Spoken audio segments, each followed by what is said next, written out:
The EV charging standard wars are over before they even really got off the ground. Tesla's supercharging network and their North American charging standard has won out successfully. Toyota is the last major automaker to get on board.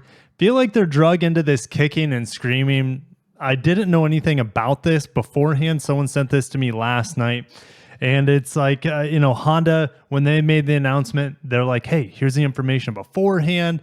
So you can post it when embargo ends. I feel like Toyota's not very excited about using Tesla's standard. Now, it is an open standard. They're not paying Tesla to use it. So they're just essentially getting permission from Tesla to use it across their EV lineups. And before we get into it, if you're excited for Toyota and Lexus models to get that NACS adoption, smash the like button.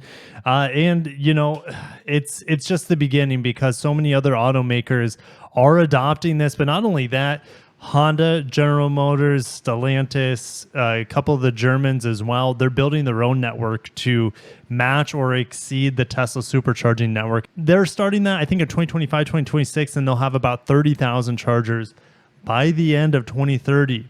Tesla currently has, I think, 12,000 superchargers available for everyone. Also, I have this list here.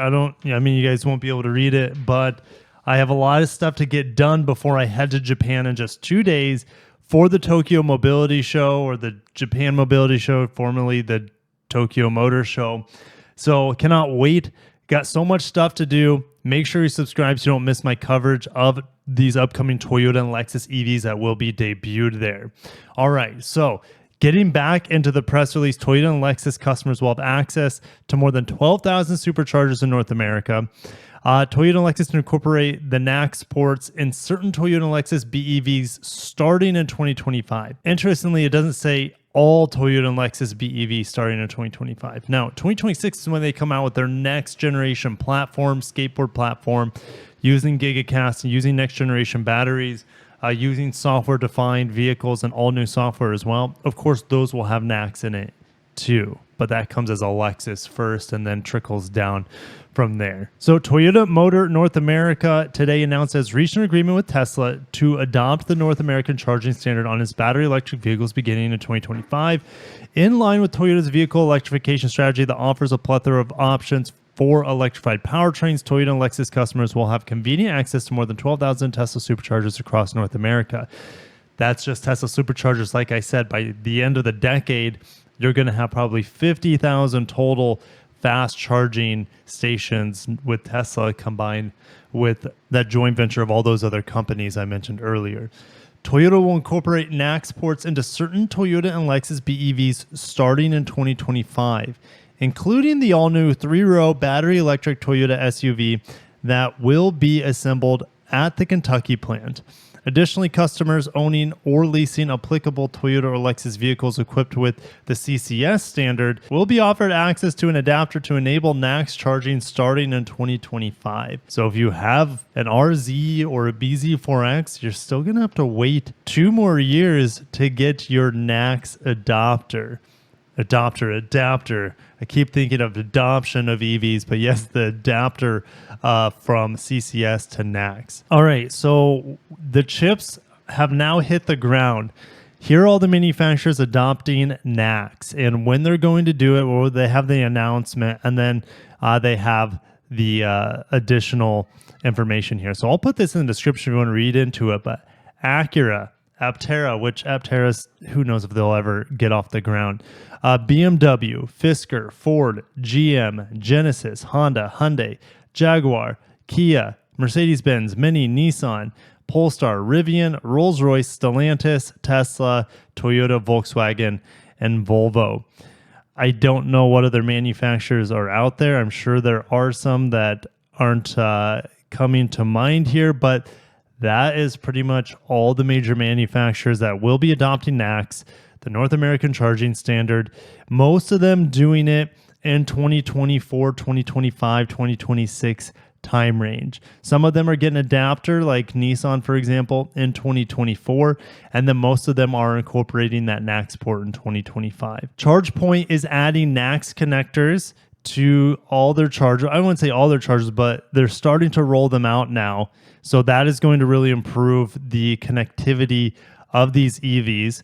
I also wanted to talk about this. This was an interesting study. So many buyers out there are waiting to get a good EV from Honda and Toyota before they get into electrification. Within the report, 30% of consumers said they would consider Toyota as their number one EV choice. Guys, that's almost a third of the people polled.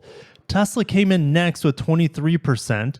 Guys, if you look on the road, there are I don't even know, countless Teslas, and it's a unicorn if you see a BZ4X or a Lexus RZ. I've only seen one BZ4X. At least according to the people they polled, more of them would rather have a Toyota EV than a Tesla EV. And then 20% would say a Honda EV, 15% interested in General Motors EVs, and Ford at 14%. Top reasons why Americans are not buying EVs, well, the lack of charging stations and home charging, like apartments. Good luck if you live in an apartment or you have to park in a parking structure. It doesn't make sense. If you can't charge at home, you should not be buying an EV. It would be so time wasting to go out of your way to find a charging station and then to wait there, maybe in line, maybe the charger is not even working, and then you're waiting for, and if it's a God forbid, it's a wintertime that I don't have to deal with down here in Florida, but then your charging is going to take even longer with a cold battery. So yes, that's a bad idea if you're getting an EV without home charging. Also, people are concerned about driving range. I get it. Also, wintertime takes a big chunk out of your driving range. That will change with solid-state batteries. Concerned about overall cost. 70% say that. Environmental impact. EVs are not good for the environment. Gas cars are not good for the environment. You can say capitalism and the machine that runs the world is not good for the environment, but it is good for the prosperity of human beings. It almost always comes at the detriment of the environment. It's just the way it is. It's just the human condition and the machine that feeds us all. Next time you purchase a vehicle, how likely, if at all, will be an electric vehicle? More than a third say not likely at all. 21% say not too likely. Oh, by the way, this graph also includes plug-in hybrids. Somewhat likely and extremely likely. So you're having over half of the people polled saying, I'm not going to buy an EV or a plug-in hybrid. It's just not what I want. So good luck with the adoption for all these manufacturers. You got this whole red side of this pie graph or pie chart to figure out. But I'm saying by the end of the decade, well, besides home charging, if you can't charge at home, still don't get an EV. But the rest of this is going to be figured out. Driving range is going to be not worrisome, as well as charging stations is not going to be worrisome. Environmental impact, that's always going to be a thing. No, who are we kidding? All cars are bad for the environment. Look at all the metals and earth they have to tear up to get those materials. So anyways, yeah, cost is going to come down, driving range is going to go up. But yeah, look at this graph here. Is this going to be an indication of the EV market by the end of the decade? Is Toyota going to be the biggest seller of EVs here in North America by the end of the decade? Is Honda going to be rivaling Tesla?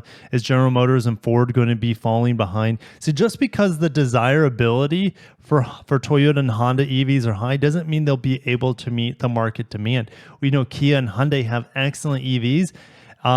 Probably better. They're right up there with Tesla, if not better in some ways. Build quality and ride quality definitely better. And look, here's the thing, Kia and Hyundai in America, they sell more and more vehicles every year, but people aren't the masses don't get enthused about it. They're not like diehards, and I wouldn't say brand loyalty is that high with them either compared to Honda, Toyota, Tesla, Ford, and General Motors, and Stellantis. The rest of the brands I feel like are flip-flop brands in North America anyways, but I'll see you guys battle that out down below. Let's see, what else do I have to share? Well, China's not sharing things. They want to keep graphite, a key material for making batteries, away from everyone else. They want to keep the resources to themselves. The thing is, the North American EVs can't use graphite or a ton of battery materials from China or entities of concern. So it doesn't really matter, but it is going to make EVs more expensive in the near term until we can ramp up and get more sources of graphite. I think there's a ton of graphite in Canada. We just don't We just haven't been getting to it. Anyways, I'm shutting it down there. Thank you guys for watching. Make sure you're subscribed so you don't miss my coverage of Honda, Toyota, Lexus, Mazda, Subaru, Nissan, etc. at the Tokyo Mobility Show in just a few days from now. Heading there on Sunday, packing my bags today. Got to call the bank to let them know. Got the hotel squared away today. Got all my traveling documents done and squared away. And there's just other things I got to do, like currency exchange as well, before I head out and get my feet set down in the land of the rising sun. Have a great one.